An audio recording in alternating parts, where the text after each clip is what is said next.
Man, oh man, your boy, the one and only nonprofit sector connector. Two flights up from the kitchen. I feel like I just did this the other day, man. We're back up in the attic doing the show. Philanthropy and Focus is the name of the program. Last week we had Steve Mayer on the show, a bit of a break from the norm of what we typically do here on the show. And today is another bit of a break from the norm. We got some fun announcements. This is an exciting show. This is a show that's been, kind of in the works for maybe a year. How could a show be in the works for maybe a year? Well, we'll tell you about that when you meet my guest. The show is Philanthropy and Focus, your boy, the nonprofit sector connector. Every week, we meet with leaders in the nonprofit sector, as I like to say, to help them tell their story and amplify their message. It's summer, man. We are in it right now. Summer is going, a lot of the boats and, the festivities and the barbecues and all that stuff. And we're celebrating here on the show as well. So without really further ado, I'm going to jump right in and introduce my two guests. And not only two guests of mine here on the show, but we're partners in Philanthropy Network of New York. And we'll get to how that all sort of happened and who made that connection, who played a little bit nonprofit sector connector. Actually, it was Kelly Ann Serini and Ken Serini who made that connection. But we'll get into that a little bit later in the program. Liz Saida, Kim Cottage, my friends, my partners. What's going on? Good morning. How are you? Good morning. Doing good. So good for you both to be here. I don't always get two guests, and I always like when there's more than one because it helps me have to like focus and move around. Focus with a PH, but move around try and make sure we're all in the conversation. So as we were talking earlier this morning, I was saying, I always like the beginning of the program to be when my guests introduce themselves. We talk about their background, the work they've done, and really what got them to the point they're at right now. And in the case we're talking about, Philanthropy Network of New York. So why don't we go in alphabetical order? And I think it'll be perfect this way because Cottage comes before Saida in the alphabet. I don't know if it's in the Webster's dictionary. Cottage would be because that's like a little house. But but let's do it that way, Kim, because how we were talking about this morning is you and Liz met through SHRM of Long Island, the Society of Human Resource Managers of Long Island. But I'd like you to tell that story. So let's start with you, and then we'll weave Liz into the Sure. conversation. Please take it away. So I am the foundation chair for the Society of Human Resource Management. I've been in that position for over a decade. And what that committee and foundation does is it raises money to educate and advance the human resource profession through scholarships, through teachings, through webinars. And one of my tasks was to have a team, because if I don't have a team, then we can't raise money. And Liz was on my team and she just made everything happen. And that's how I got to first meet Liz. Love it. All right. All right. Liz, what were you doing at SHRM of Long Island at the time? Why were you involved or how were you involved? What brought you there? Sure. So I was actually with Cut and Wealth Management, and we were the financial sponsor for many, many years. And through an introduction through Evan Branfman, who's a senior partner, he introduced me to Kim, and it was just love at first sight. And we've been best friends ever since. Oh my God, that's so cool. Listen, that's networking. That's what I like to say, man. Listen, they say know you, love you, trust you, know you, like you, trust you, whatever it is. But at the end of the day, it's then we help each other make money and make the world a better place. That's what I believe. It's all about the relationships. And I've been connecting and building relationships for, well, way before I knew it was called networking. I would just be like, hey, Liz, you do that. And Kim, you do that. We should sit next to each other and talk about that. Like I was doing that when I was a kid, it just made sense to me. So it's critically important to continue to develop these relationships. And I love what you said there, Liz, that you became best friends ever since. And how cool is that? When you can be in business and collaborate with friends like that, it's super important. So I want to understand, what you met through SHRM, right? And then Liz, why don't you, from your perspective, talk to us a little bit about what SHRM is in general and what it is here on Long Island and things like that, if you could. Sure. So SHRM Long Island is an affiliate chapter of the national organization SHRM. So SHRM has approximately 385 chapters, hundreds of thousands of members that they provide education and resource to the HR professional. So I'm the executive director for the Long Island chapter. Nassau and Suffolk counties are who we represent. We have approximately 1,200 members, and we provide on a monthly basis networking opportunities, education, in person versus virtual, and resources. So when an HR professional is in need of a resource, whether it's a new payroll company or new technology, or just needs an answer to an employment question, they come to us, and then we kind of help them navigate their needs. Love So that. it's a pretty cool, tight network of people.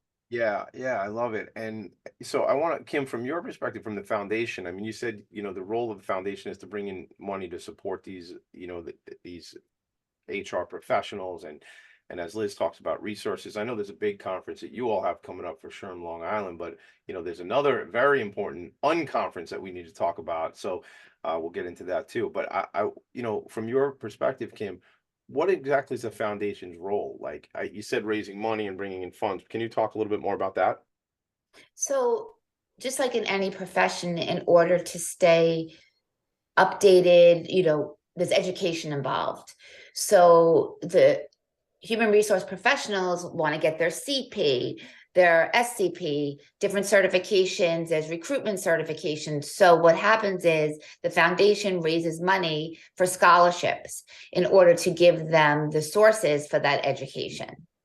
Yeah, that brings up something for me that I want to talk about, and I find this with a lot of trade associations that I'm connected to.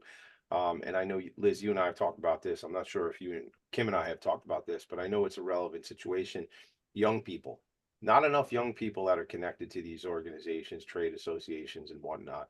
Liz, you want to talk a little bit about that, about how to, there are great resources for younger HR professionals partnered up with the organization. Yeah, absolutely. So that's been a huge focus of SHRM Long Island over the last year, and going into 2025 is really attracting and engaging with the younger professional. And how we're doing that is by collaborating with other universities, with their student chapters of SHRM, and inviting them to participate at the local level. And also with the organizations that are currently members, we encourage them to bring their younger employees in their HR department to SHRM events and start to get them involved. And we've been doing a lot of more emerging leaders type activities, geared towards the needs of that younger professional, and why being a part of a SHRM Long Island or any SHRM affiliate is really important for them to have the resources and the education to do their jobs effectively and efficiently. I love that. Yeah. I mean, listen, we all need to network generally from a business development. Well, not all of us, but many of us need to network from a business development perspective. But there's also having these alliances and these relationships in your own community, so to speak. And in this case, we're talking about the HR community, because let's be honest, most people these days get their jobs. In fact, the first time I ever hung out with Liz, we worked on getting somebody a job and it worked out. But it was the first time I ever met you in person, actually. Was it the first time? I don't know, but it was early on in our It relationship. was, it was the first time. Kim and I had been talking, and then you invited me to an event, and then I met your son, and then we worked out some things, and so what I was getting to though was networking is critically important, because I was talking to somebody that the other day. People reach out to me when they're looking for jobs, not because I do recruiting, just because I know, Kim, you know how we are. We know a lot of people, right? People love us. We always say that, right? So people reach out to me, and they'll say, you know what? I'm sending in all these resumes and these applications, and nothing's even happening. And and I said, it's about, you got to know somebody there. So go through my LinkedIn network, look at those companies. If I know somebody over there, let's do it that way. So I think in terms of SHRM Long Island, I think that's another piece there too, Liz, where it's critically important for these people to make professional relationships, not necessarily because somebody's going to buy something from somebody, but so they can look out for each other. Do you see a lot of that in the network?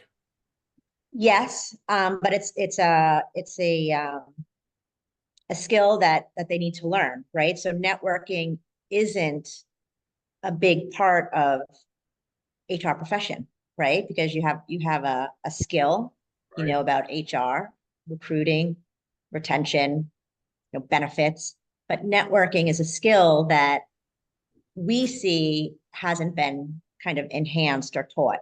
So that's something through SHRM Long Island that we encourage, and we help them kind of learn how to do. Pretty interesting you say that. I have 2 or 3 friends in my ear that keep telling me, Tommy D, there's something you need to do here, and maybe that's something we need to talk about. There's a point I want to make that I just got, around helping people network and things like that. But I wanted to bring up something that's an opportunity that I wanted to share with you both. Just the other day, actually, Liz, you were able to come out to about a week and a half. No, must be, it was earlier in June, maybe about a month ago. I was doing a panel discussion with 4 executive directors of nonprofits, and someone who was in the room that day is connected to the Nassau County Bar Association, and as in lawyers, everybody, not cocktails, all right, different kind of bars, everybody, but the Bar Association, and asked me, he said, Tommy D, would you? And I said, yes. I didn't even know what she was going to ask me, but I like her a lot, and so I said, yes, I would. But she said, would you run a panel discussion with some of those mental health agencies at the Nassau County Bar Association? I said, absolutely, I would. So, that's the networking piece too. Like that just makes it, I don't necessarily need to be in front of a room full of attorneys, but it doesn't hurt. It's not bad for our business together, Philanthropy Network of New York. It's not bad for Vanguard Benefits, my other venture. So it's all about that. It's all about that relationship building and that networking and what goes on there. So Kim, I got a question for you before we go to break. Here's what it's going to be. Somewhere along the lines, you are in conversations with some of your peers in the HR world in SHRM Long Island, and correct me if I have this backwards, but you were finding out that there was an opportunity, I'll call it an opportunity in the market. There was something that companies were not exactly addressing correctly, or had an opportunity, you saw an opportunity to address this better and more efficiently. Can you tell me that genesis story about how before Philanthropy Network of New York was a thing, it was probably written on a bar napkin. I have a friend of mine, Chris, who's about to turn 50, and we used to build businesses on a bar napkin. A little square napkin. We used to write out business plans and stuff like that. So, is there a bar napkin story about that, Kim, or something like, or a sticky note story? Like, how did that happen? Well, Liz and I were away at a SHRM conference actually, and people were talking about how do we recruit and we retain talent. We need social responsibility. And and to be honest, there was this company that had a platform, and they were doing this presentation. They had a platform to take care of your social responsibility, but it was so almost like you do a Google search. It was like you do a Google search, you see what things are in your area, and then you try to call and you try to get it, and then they'll send you back statistics of who registered. But it really wasn't doing the job. Right. So Liz and I together decided, well, you know what? Our HR professionals are saying, how do we retain the talent that we have? How do we recruit? A really wise person told me that before someone gets a job or before they do business with you, they're looking you up. What is your company's mantra? What are you doing to give back? How do you care about your employees? So we decided from there to put together the Philanthropy Network of New York, which is a very, very turnkey platform that puts everything in one: retention, recruitment, learning about all these non-for-profits, networking, being the employer of choice. And we'll get into that. But I love it. Look, it's like you've done TV and radio before. You're like, we'll get into that. Like you're teasing them, like you're gonna leave them on the cliff, a little cliffhanger, Kim Cottage. Well done. Well done. I love it. I look back at my email and I told you when we were in the virtual green room that the initial time that we were introduced was May 25th, 2023. And it's just so fun how things have kind of gone forward and the cool stuff we're all doing together. So Liz and Kim, I'm so grateful to know you. I'm so grateful to call you my partners in this work we're doing together. We're going to go to a quick break. We'll be right back. Philanthropy and Focus, Philanthropy Network of New York. What a nice tone, that word philanthropy just comes together. We'll be right back. Are you a high-achieving, growth-oriented leader? Are you interested in developing your authentic leadership while creating a healthy, inclusive workplace? Hi, I'm Dr. Mira Broncu, host of The Hard Skills on talkradio.nyc at 5 p.m. Eastern on Tuesdays, where we discuss how leaders develop the hard skills needed to make a greater impact. We interview experts, have live coaching, and tackle these challenges. Listen to The Hard Skills on Tuesday at 5 p.m. Eastern on talkradio.nyc. Hey everybody, it's Tommy D, the nonprofit sector connector, coming at you from my attic. Each week here on talkradio.nyc, I host the program Philanthropy and Focus. Nonprofits impact us each and every day, and it's my focus to help them amplify their message and tell their story. Listen each week at 10 a.m. Eastern Standard Time until 11 a.m. Eastern Standard Time right here on talkradio.nyc. Are you a conscious co-creator? Are you on a quest to raise your vibration and your consciousness? I'm Sam Leibowitz, your conscious consultant, and on my show, The Conscious Consultant Hour, Awakening Humanity, we will touch upon all these topics and more. Listen live at our new time on Thursdays at 12 noon Eastern Time. That's The Conscious Consultant Hour, Awakening Humanity, Thursdays 12 noon on talkradio.nyc. You're listening to Talk Radio NYC at www.talkradio.nyc. Now broadcasting 24 hours a day.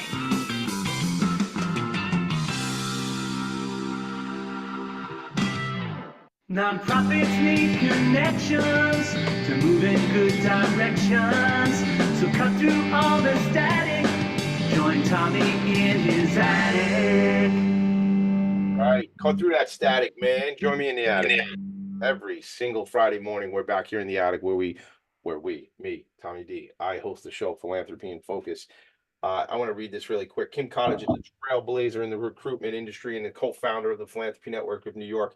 Her passion for connecting corporate clients with their philanthropic missions has made significant contributions, or has had Kim make significant contributions to the intersection between business and social impact. So super excited to have you on the show, Kim. And as I said, to be connected to you in business and in our friendship as well. Elizabeth Saida has her MBA, serves as the executive director of SHRM Long Island, brings a wealth of experience and passion for advancing the profession of HR by inspiring, influencing, developing, and driving meaningful relationships to SHRM Long Island's members. And with a profound commitment to making a positive impact, she spearheads strategic initiatives and leads the organization towards achieving its goals. Also co-founder of Philanthropy Network of New York. So look, jazzed to have you here. I mean, this is kind of overdue. We've been talking about making the show happen, and we're here now. We're making it happen. Right before we went to a break, Kim started to tell us the story about, uncovering this opportunity while you were away at a conference. Liz, from your perspective, did you see the vision right away? When you guys were talking about it, did you say, hey man, there's a business here? Tell me about that. Yeah, no, absolutely. Listening for weeks, months, years of, the general membership saying, especially through COVID, that they're having a hard time attracting and retaining talent. How do we create a positive work culture when we're in a hybrid environment? How do we, create brand awareness of our organization, when we really can't, go out there and gather. So Tim and I thought it through, and we kind of piggybacked off this platform that we had seen at a conference, but we just made it 1,000 times better by incorporating what we do here on Long Island best: networking, creating environments for people to feel comfortable and giving back to our communities. So but it's still growing. It's still growing, and we're changing, and we're pivoting each and every day to grow the Philanthropy Network of New York into what our organizations want. So it's pretty cool. Yeah, I mean, it is pretty cool. I'll tell you, when I first heard about this, I had this idea. So everybody, just to give you some frame of reference and some context. So I've been selling to employer groups for over 20 years. Started out my career at ADP in payroll sales. I now own a benefits agency with partners called Vanguard Benefits. I'm constantly engaging with HR departments. It's similar but different than what you all were doing, having this connection and relationship to HR, and hearing the same thing where, we'd love to get involved and do something, and we can do it on a one-off. I mean, I have 25 employees, I have 75 employees. I am HR, Tommy. I'm the whole thing, and I don't have an assistant or whatever. And I'd like to do that. And I'd go, man, for me, what it was, there's a business opportunity here, but because sometimes I come up with business opportunities and ideas every day, most of them don't get implemented.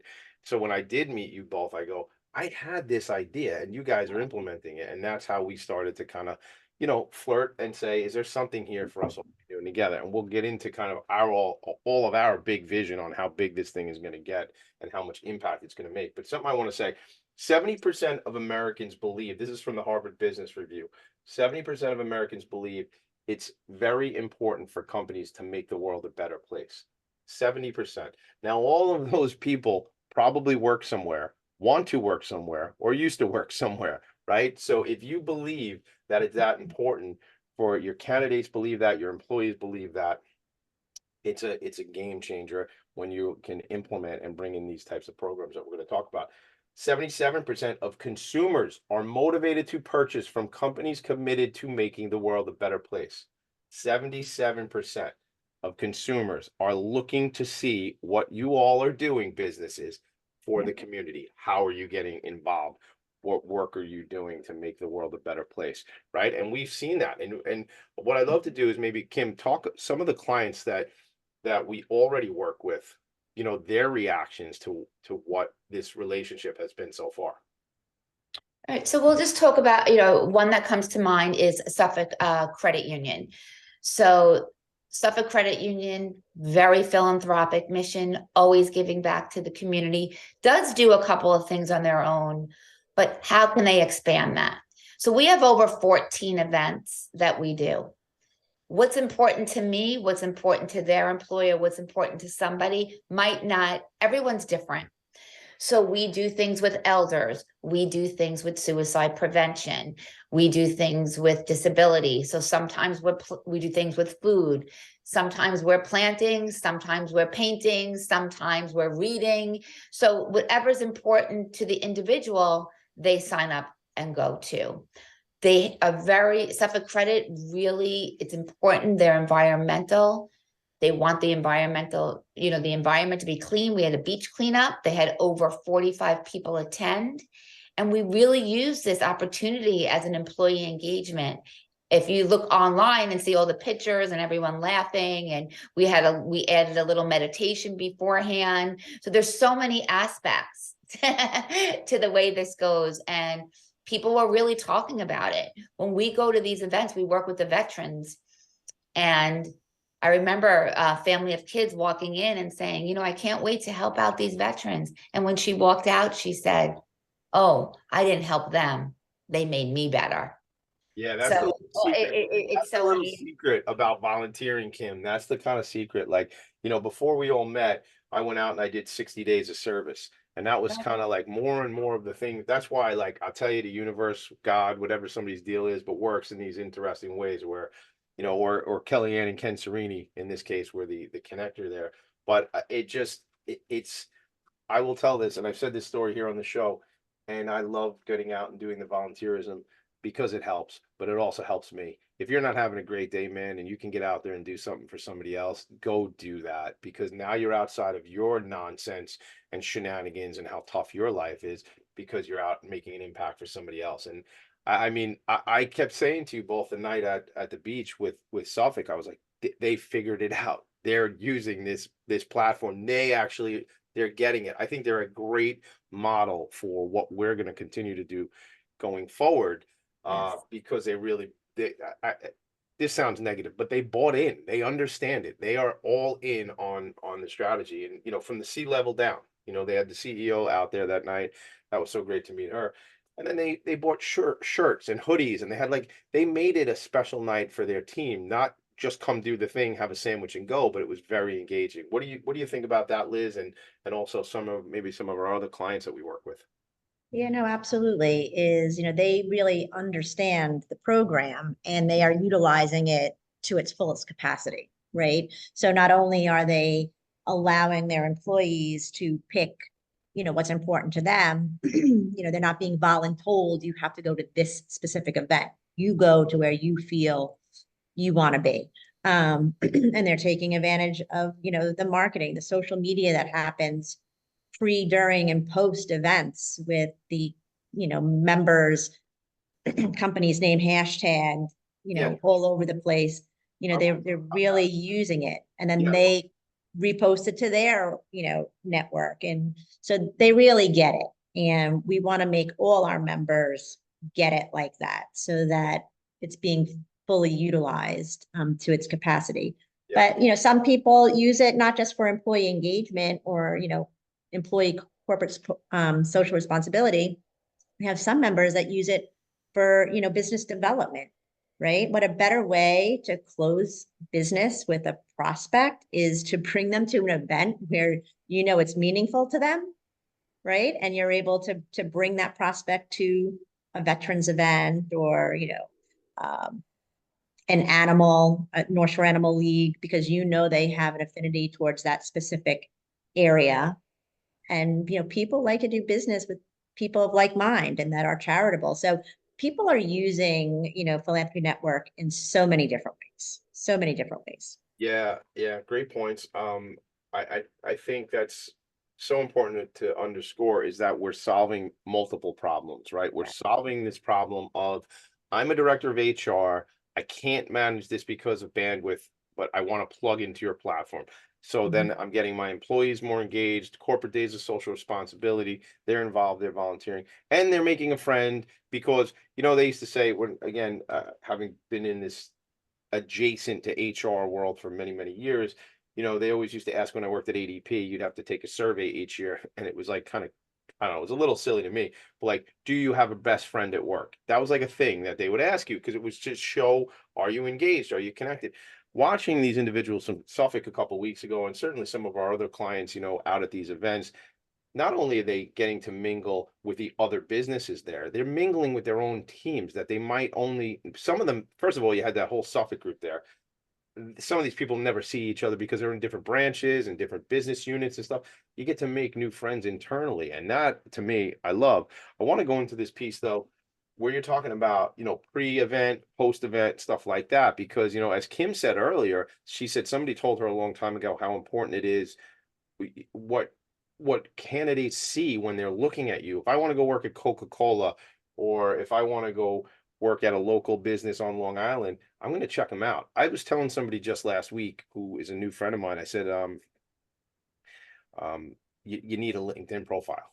Like, this individual is looking for a job in the nonprofit space and is returning to the workforce or whatever. And I said, you need to be on LinkedIn, because as soon as you left me a voicemail, because I know this person's husband, so as soon as you left me a voicemail, I went to LinkedIn to look you up. Like, literally, that's how quick it is. And that's critically important. So that storytelling, Liz, that you talk about, can you tell us about what that pre and post looks like? And then Kim, I know from your perspective, some of the feedback you may have gotten from what's the quote unquote advertising we do or promotion we do of our partners, as we say. You know what I mean, Liz?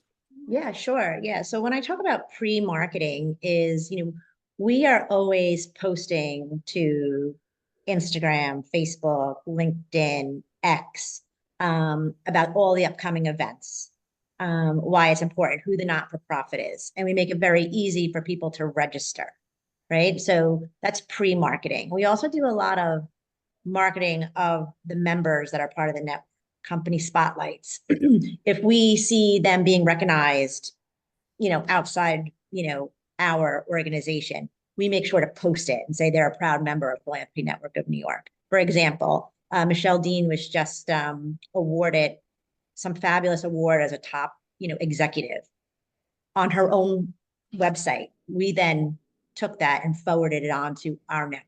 So not only did she get recognition through her own organization, she got recognition through Philanthropy Network of New York. So we do that with all of our members when we see them being recognized outside of the philanthropy. During the event, we're taking lots of pictures, we're posting during the event, we're hashtagging the company. And then post-event, there's always a thank you to everyone who participated. There's a group photo, everyone's hashtagged, and then everyone gets, access to the photos so that they could use them in their own social media needs. Yeah, exactly. Kim, what have you experienced when we talk to some of our clients, as their feedback on what's been most important to them is, from the marketing perspective, as Liz talks about, because the way we treat them is as their partners. We really look at it that way, that like Liz points out, we're helping promote their other accomplishments and accolades that they're getting in the community. But maybe some of the stuff you've heard, that I know you're very close to some of these folks, you talk to them on a regular basis. I'm curious what kind of feedback you get. Well, I'll just give one story, and I don't know if it's exactly answering your question, but last year we had an event. It was in Long Beach, and we had a whole bunch of individuals coming from a company. The HR, the VP calls me and says, "Oh, it's a hard day. These young individuals never entailed the pressure they had on them today. So beware." So they came in, I knew about it. There was a challenge. We were all together because our mantra is together we do great things. I took them out of their comfort zone. We did our task. I introduced them to people. The next morning she called, she goes, "I don't know what you did." She goes, "But they all came back. They had a great time. They were smiling and you really changed them." So through philanthropy, you do change people. 100%. That's the whole thing right there. That's what it is. It's like now these individuals go back, they're jazzed, and who set them up to do that? Their company. Their company gave them this opportunity, gave them this platform to go out, make an impact, and get involved in the community and do some philanthropy. So that's so special. We're going to take a quick break. We come back. I want to talk more about what Liz sort of said there about using it from a business development perspective, because I believe as the nonprofit sector connector and as a connector in general, that we're always networking. And networking is not a bad word, everybody. Prospecting, when people think you're networking with them, that is a bad word. Networking is building relationships, adding value, making a friend. How can I help you? That's networking, right? I think what happens is, now I've been a salesman my whole life, so nothing against salespeople. I love you all. However, we need to tighten up a couple of things, sales gang. Here's the deal. When you go out to network, don't prospect.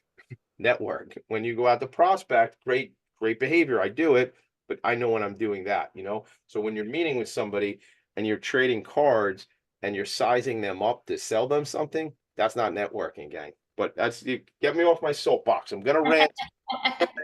We better go to a quick break. But when we come back, I want to talk about, how I see this as a business development opportunity for people making deposits and things like that. We'll talk about that when we come back.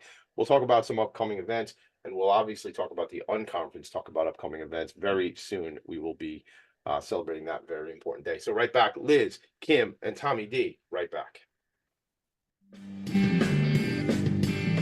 Hey everybody, it's Tommy D, the nonprofit sector connector, coming at you from my attic. Each week here on talkradio.nyc, I host the program Philanthropy and Phocus. Nonprofits impact us each and every day, and it's my focus to help them amplify their message and tell their story. Listen each week at 10 a.m. Eastern Standard Time until 11 a.m. Eastern Standard Time, right here on talkradio.nyc. Were you an essential worker during the pandemic? If you needed to learn stages of epilepsy, did you depend on advocates? Did you use new innovations to cope with mental and neurological issues? Maintaining high quality of life and keeping good mental health are what we all strive for. I'm Frank R. Harrison, host of Frank About Health, and each week top healthcare influencers, professionals, and innovators answer these questions and more. Stay tuned on Thursdays at 5 p.m. on talkradio.nyc, and I will continue to be frank about health with all of you. Are you a business owner? Do you want to be a business owner? Do you work with business owners? Hi, I'm Stephen Fry, your small and medium-sized business or SMB guy, and I'm the host of the new show, Always Friday. While I love to have fun on my show, we take those Friday feelings of freedom and clarity to discuss popular topics on the minds of SMBs today. Please join me and my various special guests on Friday at 11 a.m. on talkradio.nyc. You're listening to Talk Radio NYC at www.talkradio.nyc. Now broadcasting 24 hours a day.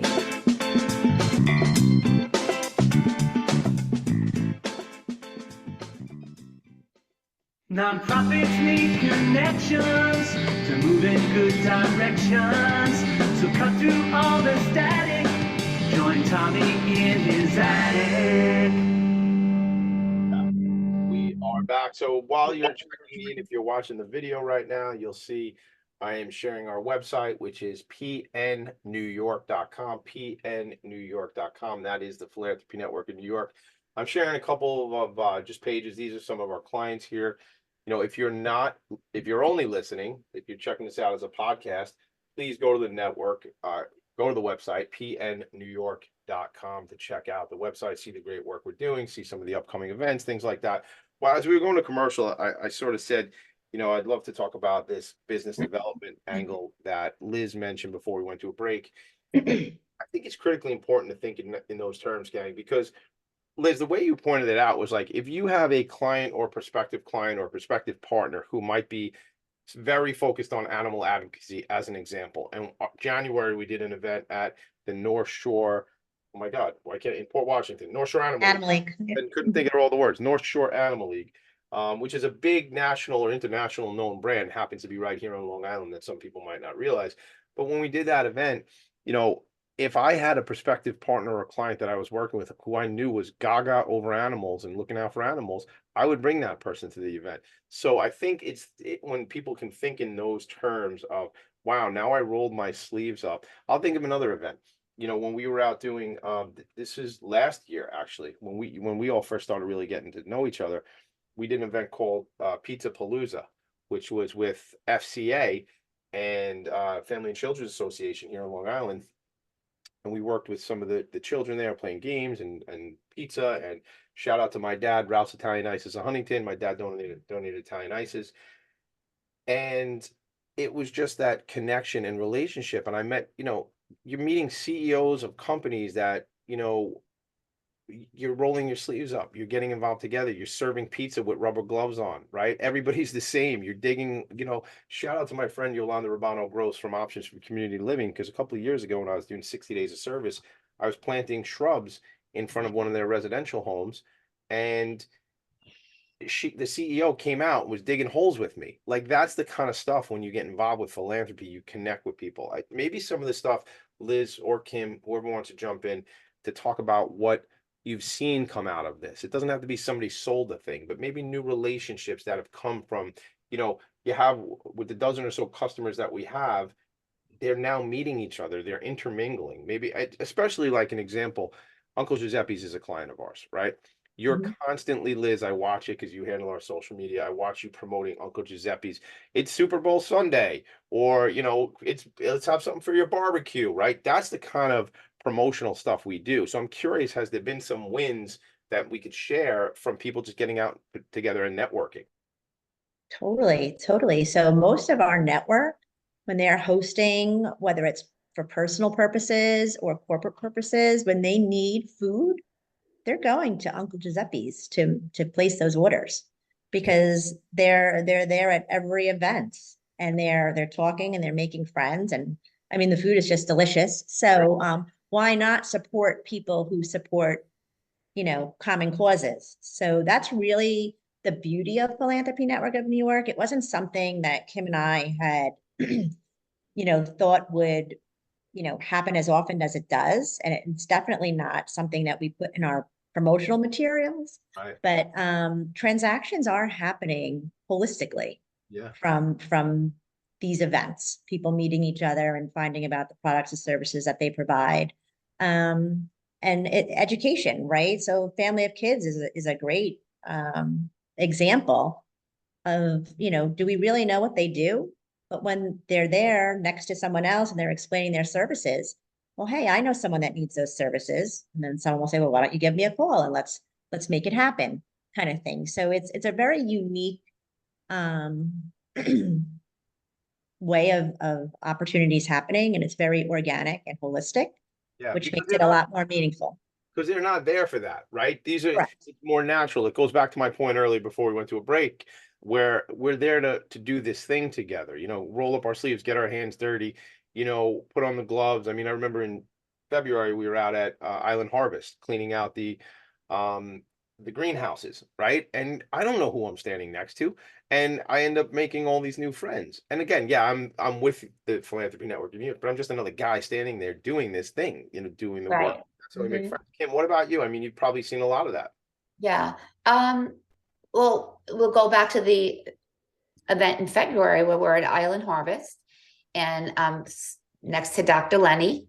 Yes. Dr. Lenny is wet, Dr. Lenny is dirty, and we're sweeping and we're digging. And I looked at him and I said, he's with Family of Kids. He's a CEO. And I said, thank you so much for being here. He's like, no, thank you for having me. Yeah. So like, you can't even believe what comes out of this. And I just want to go back to the events themselves. Please. They're all different, but what is similar is the time frame and the format. And let me explain that. Everyone wants to give back, but we all have a certain amount of time and you have to get back to work. And, you know, some people do fight in organizations while they can't be away from their job. So most of our events are, you know, depending about 2.5 hours. So you get there and it's really powerful because a COO, CEO, or a leadership professional comes out and spends a few minutes welcoming everybody and talking about what the mission is. So you're having education of something that you might not ever know about. So you really are like an ah moment. Yeah. And then we all together do our task. So whether it's working in a greenhouse, whether it's cleaning the environment, whether it's painting rocks for suicide prevention, whether it's working with elders, and then we network a little bit with a little nosh, usually given by Uncle Giuseppe. And then we all have time to go about our day. But you really, really, really made a difference. So what I'm hearing you say is, gang, it doesn't have to be like volunteerism. And I've said this on this program for many years now, 3 years, in fact, and it doesn't have to be hours, doesn't have to be, every single week that you do this. If you get out, what you can accomplish inside of a 3-hour window, like Kim's talking about, 2.5 to 3 hours, you can make an impact. You can learn about a nonprofit organization that you didn't know about. You get a little nosh. I love that word, nosh. We definitely don't use that word enough in our vernacular. I'm going to use that word 5 times more today. So you get a little bit of the nosh, and then you also you can make a new friend. You go back to your office. So if you come out and we do the event, let's say it's from 10 to 12:30 or something like that, you can be on emails, do your thing in the morning, you come out, you do your volunteerism, and you're back on the clock later on to make an impact at work. So that's where we've made it very attainable, I think is a very good part of this business model, where and mainly these events happen during the workday, right? Although sometimes in the evening. The event we did a couple weeks back was in the evening. I just think of some of the anecdotes. I think of Johnny from Suffolk Credit Union with the women out. We were making these hats right before the Belmont Stakes and stuff like that, right? And it was earlier. It was the Derby. Derby, the Kentucky Derby. Thank you. And it was just like connecting with these women who was so jazzed. I got to tell this story. We're at that. Liz, help me out. What's the name of the place that we were at? The Bristol. We're at the Bristol, right? So in like Plainview. Is that Jericho? So at the Bristol and Jericho, and so at these places, by the way, that's one of our close friends and partners, the team at the Bristol, right, and the Encore and stuff like that.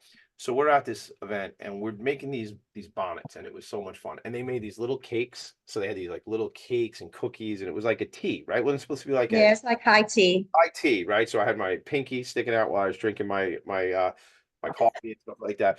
So there's these women across the hall from where we were making these hats, and they were in the salon, and they were like, "What's going on over there?" And I go, "Well, we're doing these hats." They go, "Well, we want to be there." I go, "All right, so we're going to work this out." So I'm like feeling all bad. I want to bring the materials across to the salon. I want to take the ladies from the salon and say, just come across the hall and make your hats. So I think what we ended up doing was leaving a lot of materials because they already had hair appointments. They had to have their hair done. So they didn't get to make it over. But this just shows how important this is and how much fun this really is, these activities. And let's be honest, I think in this country, sometimes we don't do the best job of looking out and taking care of our seniors and connecting with them. But man, it's so great. It's such a, it makes me feel good when I'm in these environments where we're meeting with people and they have great stories to tell. And, I hit it off with a bunch of these ladies, and we had a lot of fun. We had some chuckles that day, right? With some laughs. So that's what this is. And think about how that, especially I got to point out Johnny again, the young man, he was just having such a great time. And, we don't know somebody's situation, I mean, I don't have my grandparents around anymore. So to connect with people of that era is a wonderful, wonderful thing. So anyway, I don't know if you guys have anything on that. I'm just ranting. Tommy, so on July 23rd, if anyone wants to come out, we are lucky enough to partner with ACLD again, the only company that we're doing a repeat for. They were our first company, and we're actually going to a residence, and a gentleman lost his parents. And he would sit out every summer and plant plastic yellow flowers because his mother loved yellow flowers. And he sits for hours. Well, we're all going to come in and we're going to plant real yellow flowers. Can't do that. So it's gonna make a really big impact on this gentleman's life. You're gonna make me cry. It's been weeks since I've cried on this show, Kim. I can't.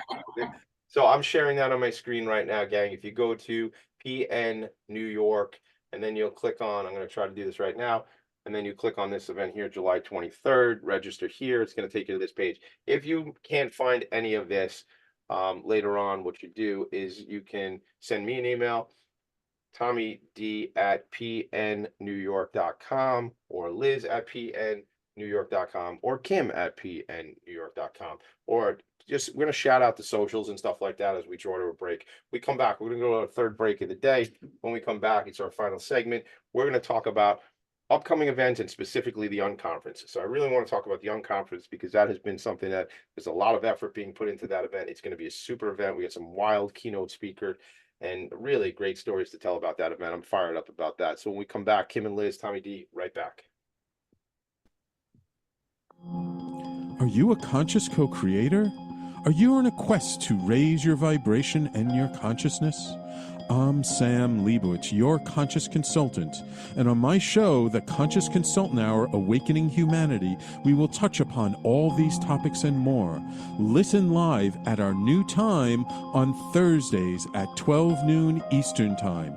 That's The Conscious Consultant Hour, Awakening Humanity, Thursdays 12 noon on talkradio.nyc. Are you a high-achieving, growth-oriented leader? Are you interested in developing your authentic leadership while creating a healthy, inclusive workplace? Hi, I'm Dr. Mira Brancu, host of The Hard Skills on talkradio.nyc at 5 p.m. Eastern on Tuesdays, where we discuss how leaders develop the hard skills needed to make a greater impact. We interview experts, have live coaching, and tackle these challenges. Listen to The Hard Skills on Tuesday at 5 p.m. Eastern on talkradio.nyc. Are you a business owner? Do you want to be a business owner? Do you work with business owners? Hi, I'm Stephen Fry, your small and medium-sized business or SMB guy, and I'm the host of the new show, Always Friday. While I love to have fun on my show, we take those Friday feelings of freedom and clarity to discuss popular topics on the minds of SMBs today. Please join me and my various special guests on Friday at 11 a.m. on talkradio.nyc. You're listening to Talk Radio NYC. Uplift, educate, empower.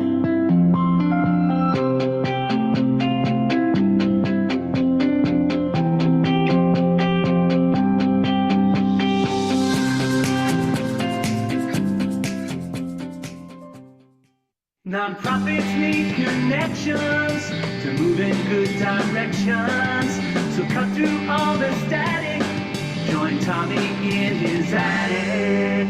We're back. I always told people I always wanted to be a game show host when I grow up. So since I haven't grown up yet, there's still more time for me to be a game show host. So we like to say at the end of this program, we call it the lightning round. So we have about 8 minutes left to really drive home what's going on with Philanthropy Network in New York and how maybe a bit of a call to action, how we want people to connect with us and get connected to the work we're doing. Kim, this has really been something you've spent a lot of time and energy on. This is your baby, certainly you and Liz, but I know this is, you know, the chatter talks, the whole thing, this unconference. Although the thing I'm going to take credit for is I told you the name, the unconference. So I'm taking credit for that piece. I'll always take credit for that one. But other than that, this is your baby. Tell us about it. And Liz, you jump in as well. But Kim, what is the unconference all about? I shared it while we were at a break. I shared some website. Mm-hmm. So Liz and I, you know, as we listened to the HR community, there was a survey that went out, and every year there's a survey, and the number one thing that HR professionals are looking for is personal development. Is this company going to be the employee of choice? Why are people going to work here? So we came up with the unconference. Well, you came up with the name. So everyone can recharge, reboost, and be the best you. Because if you don't believe in yourself, if you don't make yourself happy, who else is going to? You're not going to be good for your team. You're not going to be good for your family unless you're happy. But see, I have a very short attention span, and I've been to a lot of conferences, and I just have to be honest. They have these speakers that are kind of boring. Yeah. And I just was not, and Liz, we were just not going to have that. We just want I want everyone to walk in better than they walked out. So if I go through it quickly, it's the unconference. You're going to walk in. You're not going to be wearing a name badge. We're going to have, we're so grateful for our vendors and our sponsors. So you're going to have a little networking. We're going to start the day with our groundbreaker, Chad Porter. Chad Porter was an athlete that lost his leg in a boating accident, and that meant everything to him, and how he has lived the best life with his Southern drawer. And he just had Liz and I at hello. His story, he motivates. So he's going to start our day to be the best person that we can be. He talks for the Buffalo Bills. He talks for many sports teams and many corporate companies as well. Then we're going to go into chatter talks, short little segments. One's going to be nothing's more important than today. Because if you wake up every day, you have to know tomorrow's not promised. So make today your best day. What failure taught me.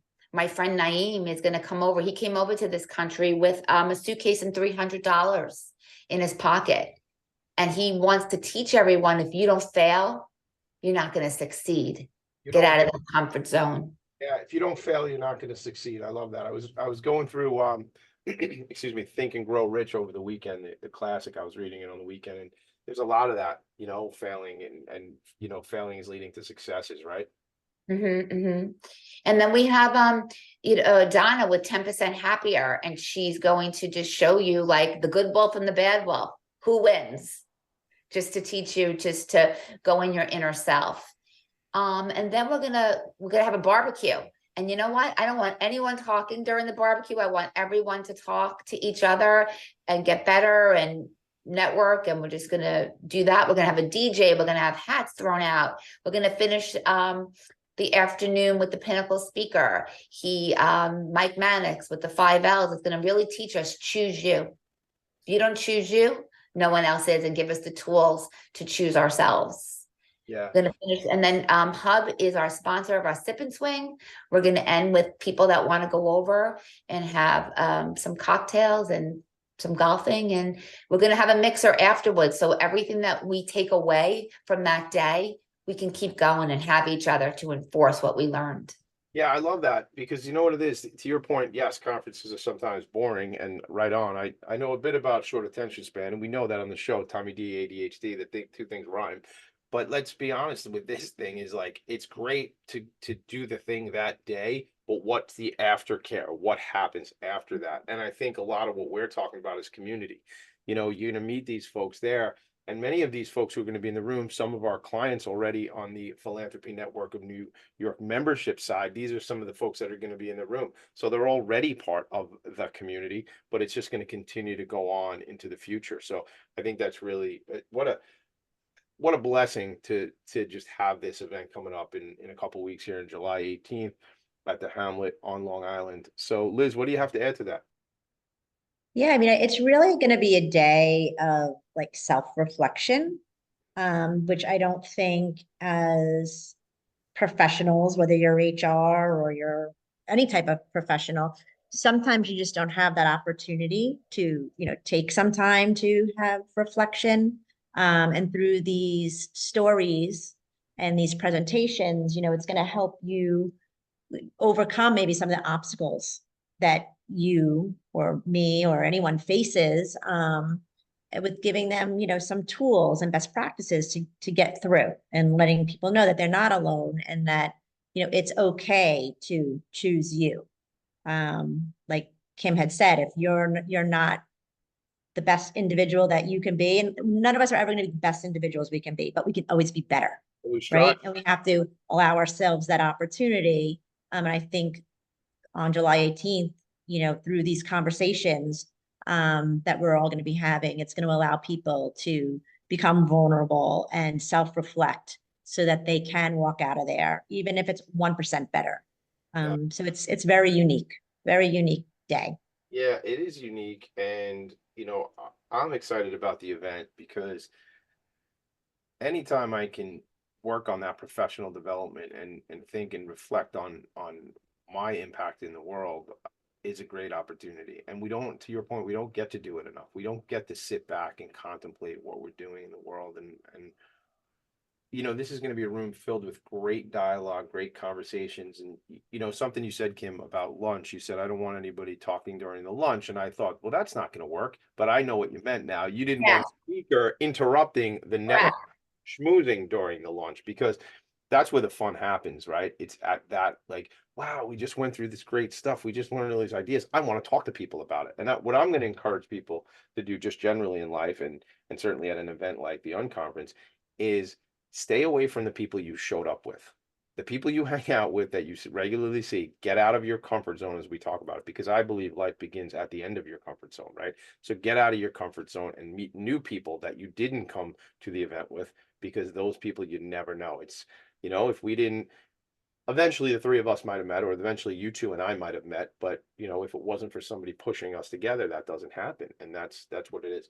We are running out of time, so I want to just have you ask real quick. We have the event coming up. We still need sponsorships, or we still have opportunities for sponsors if somebody wants to sponsor. Event tickets we're selling, but we're getting pretty close to being sold out on the tickets. Liz, Kim, pitch that real quick before we go. Or did I just do it? Okay, I'm here. So we're almost sold out for tickets.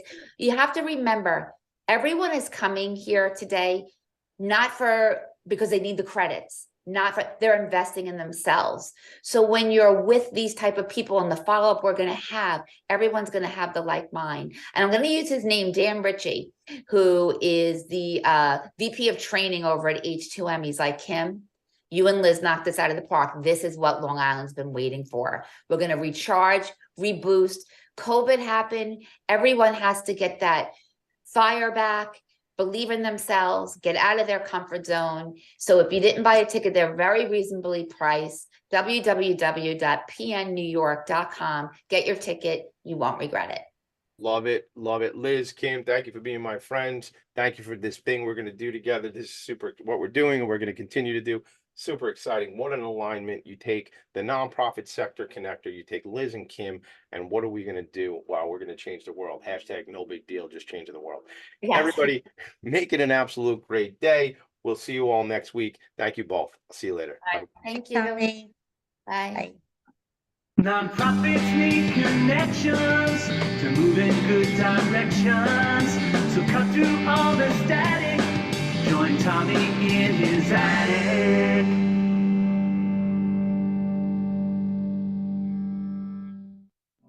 You're listening to